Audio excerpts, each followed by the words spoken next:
we wanted to come to South Australia as a group to acknowledge the devastating impact that fires have had, not the least of which is the loss of life on Kangaroo Island, and the impact that it's had on Cuddly Creek, on Woodside and other communities in the Adelaide Hills.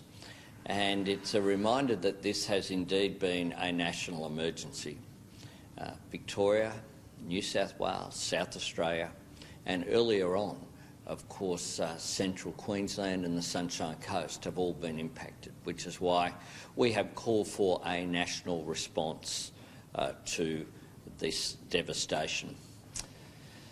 The fact is that we will need to be vigilant over coming weeks and months as well.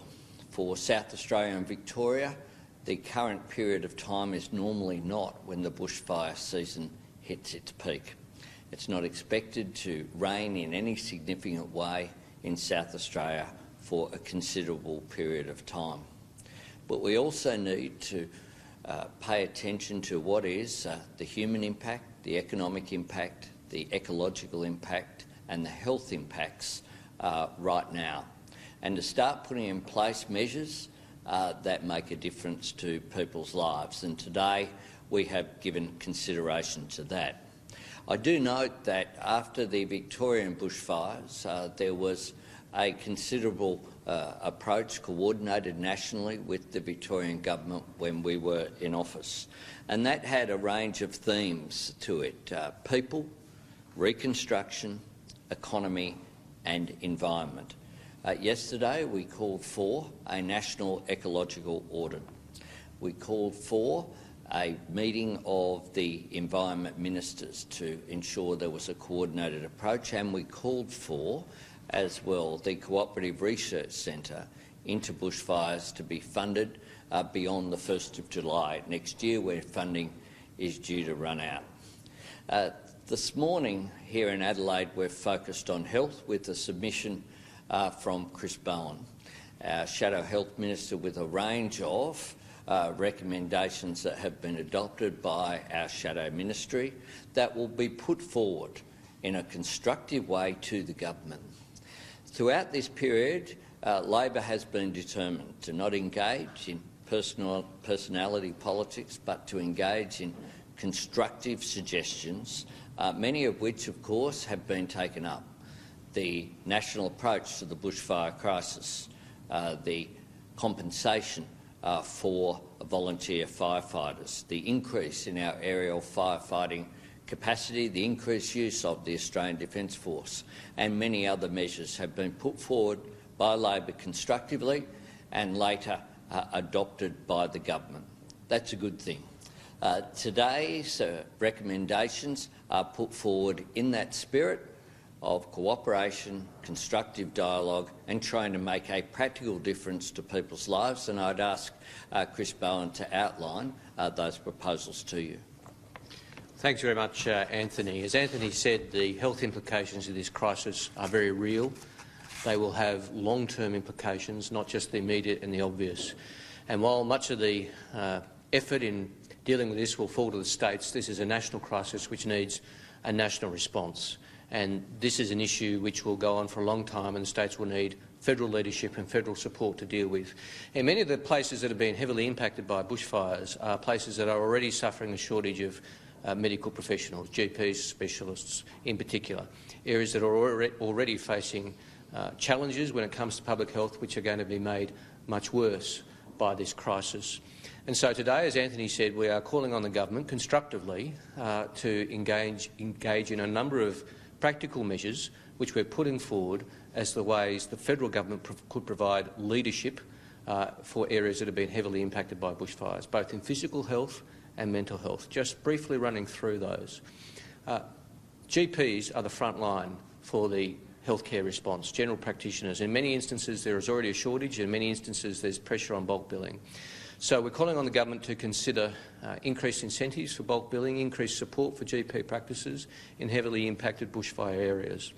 Also, in a measure that was supported by the Labor Party, not too long ago, the federal government provided Medicare rebates for telehealth in drought-affected areas for GPs and medical professionals to provide consultations through video conferencing and telephone conferencing with their patients and be appropriately paid for it through Medicare. That should be extended to bushfire-affected areas as well, and urgently. If you've got a long drive to your GP, you're less likely to take the journey if you've got so many other things to deal with when you're dealing with the aftermaths of bushfires. But if there's a telehealth option and the doctors are appropriately paid for that through Medicare, that's a sensible thing. The government's done it for drought-affected areas. They should do it for bushfire-affected areas as well. If I could also just deal with the issue of specialists. In many areas there's a shortage of specialists, respiratory specialists, and these specialists are going to have a lot of demand over coming not just weeks but months and years as we deal with the impacts of this bushfire crisis, many of which we don't fully know. The research hasn't fully understood the impacts of the respiratory pressure on Australians. So the federal government really needs to be working with the states cooperatively to ensure access to specialists, including respiratory specialists, in many of these areas. I also want to deal with mental health. You know, we know from the experience of Black Saturday that a quarter of the survivors of Black Saturday were reporting mental ill health 4 years after the bushfires. We need a proper response to this. Again, constructively, we're putting forward some ideas. Some of the states are doing good things, and I pay appropriate tribute to that. Both the New South Wales and the Victorian and the other state governments have responded with the resources they have at their disposal, but there's more that needs to be done. As you know, under Medicare, if you're referred by a GP, you can get 10 visits to a psychologist or a counsellor a year. That needs to be expanded in bushfire-affected areas. The cap needs to be removed or lifted to provide more support to see a psychologist or a counsellor for the foreseeable future in a bushfire-affected area.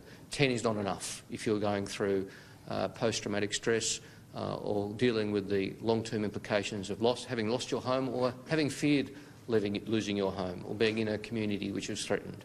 So again, constructively, we say to the government, just as you lifted the cap for people who are suffering eating disorders, please lift the cap in areas that are being affected by bushfires. Also, we need a particular focus on children and young people who might not be showing any impacts at the moment but have taken in a huge crisis in their short lives.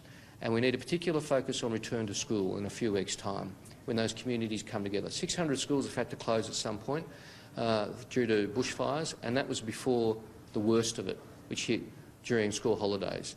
And it's appropriate and necessary that schools have the support when school goes back to have trauma counsellors, to have psychologists available. And that is beyond the resources of any particular state government. We need leadership from the federal level working with state governments to achieve that. And that would be something which would have our full support, and we make that suggestion to the federal government. It would be appropriate for the federal health minister to convene a meeting urgently with state health ministers to work these issues through. One final point.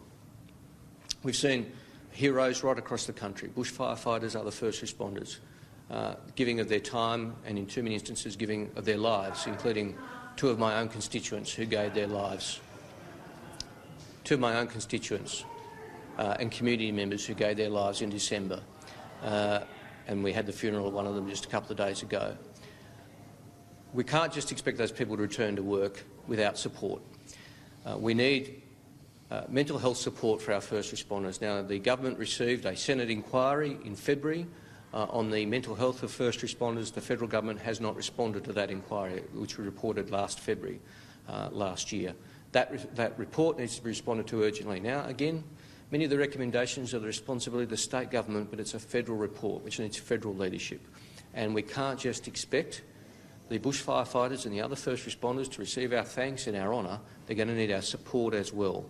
And again, as Anthony said, we've led by making constructive suggestions about their remuneration. Today we're making constructive suggestions about their mental health going forward as well. This is a comprehensive. None of these particular matters are silver bullets that will solve everything, but there are suggestions as to what the federal government can be doing today to provide leadership. We know that this crisis has some way to go, but its ramifications will be with us for years when it comes to the health of so many Australians, and the federal government needs to be showing leadership in dealing with that. Thanks, Anthony.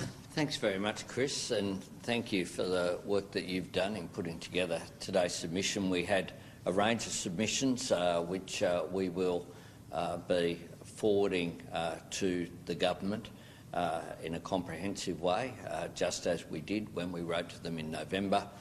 We wanted today, however, to concentrate on health and in particular on the mental health implications of this crisis.